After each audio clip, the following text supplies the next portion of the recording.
Hey everyone. I wanted to give you a review of our last session from the Judas study. And I apologize for this being a little bit later than I'd like to. The last few days just got away from me, and so I didn't have a chance to make this review of this past Thursday, which was our third session of the class.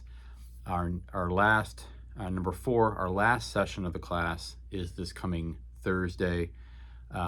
And on the 30th, and that's again at 11 o'clock in the Berean room. But for this past week, we were looking at Luke 22, 1 through 6.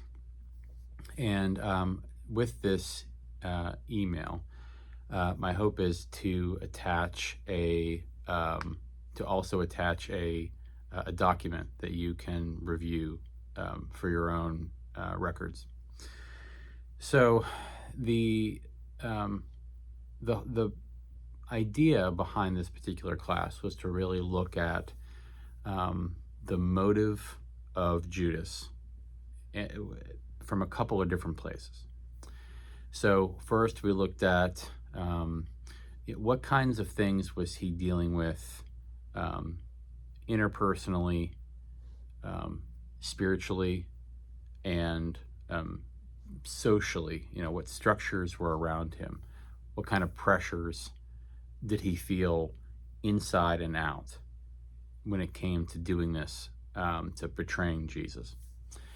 And so what we really looked at was a kind of a zealous way of understanding where Israel should go, and looking at the fact that where he believed, or the disciples believed, that they should go in terms of rejecting Rome and building up the kingdom in its ideal form, Jesus at the head, etc., that he was willing to go to any lengths necessary.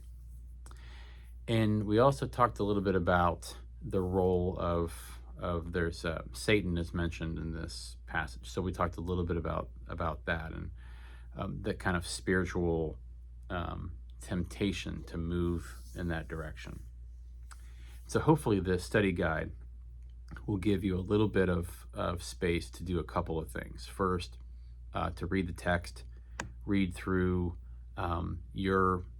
some initial thoughts you have about his motivations and his end goals, and how Jesus was not going to meet those standards. And hopefully this guide will kind of help you think through that. We also talked about why he would have thought that Jesus would have fulfilled this particular role. How did he come to that conclusion? So a lot of that comes back to the concept of who a Messiah was, right? So if Jesus is the Messiah, what does that mean in the ears and minds of those who are listening to him? So if you look back at passages in the Old Testament, especially places like Isaiah or Daniel, like the middle of chapter 7 of Daniel, places that kind of talk about this one who is redeeming Israel, freeing Israel. The term anointed one, or Messiah, or Christ, which is all the same thing in different languages, points to someone who would not only be this emancipating leader, but would also be do that from a militaristic point of view. So this person would have to be king and priest and like a general, someone who would lead them against the forces that were opposing them, and then bring Israel to a rightful end, in a good place, right? Establishing David's kingdom forever. So that was already something that, if you are following Jesus, you would have known to be associated with the idea of Messiah. And so Judas was zealous for that concept and wanting to make that happen. Now, what we talked about was, selfishly? Was that all for his own selfish gain, or was there something he was just so passionate about it that it became an obsession to the point that you're willing to sell Jesus out? That's something that we can debate about for a long time. And so we were really trying to think about too, you know,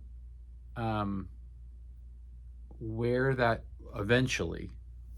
leads the disciples. And what we kind of made a little bit of a transition into starting to think about this last session, which is, where does all of that lead the disciples?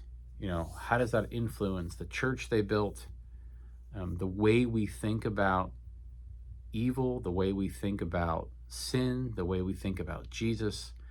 The church that the disciples created, that in some way, shape, or form is influenced by Judas, creates the church that you and I now exist in.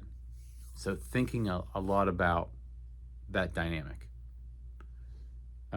motive, and the circumstance that we find ourselves in as the church, how we view sin, how we view our role in the world, and what has been created as a result of all of that.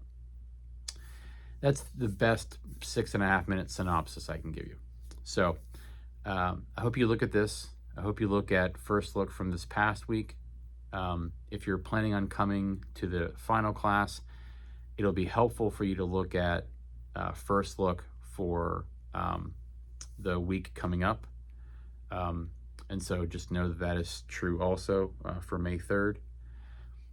So just know that there are things for you to watch and to study and to think about if you're catching yourself up on this class.